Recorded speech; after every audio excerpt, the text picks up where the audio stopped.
Oa. Vipi mwanangu? Vipi tena mwanangu, mwanao nani hapa?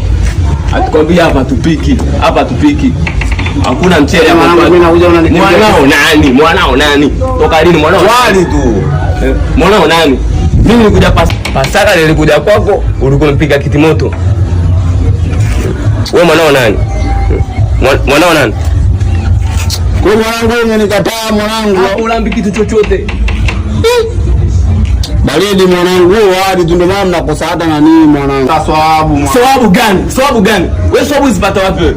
Anza leo hujapasi. Eti sawabu gani? Sasa mwanangu ubwabwa tu mwanangu. Vipi shehe hapo? Vipi basi kelele vipi kulikoni? Mwanangu ubwabwa tu, mchika na nyima ubwabwa. Kwa kibao ndani. Ile hizo ni hili? Ni moja tusikie wala shehe. Hapa shehe dana bila sura tu Ikra. Bwana uwezo ukachoma ndani. Kwa sababu kuna mashehe wakubwa ndani, kuna dua inaficha kidogo. So bila sura Ikra uwezo ukachoma. Ikra bismi rabbikal ladzi khalaqal insana min khalaq. Ikra rabbukal ladzi. Shehe, kuleni ubwabwa wenu. Wewe jao tu. Ubwabwa tu.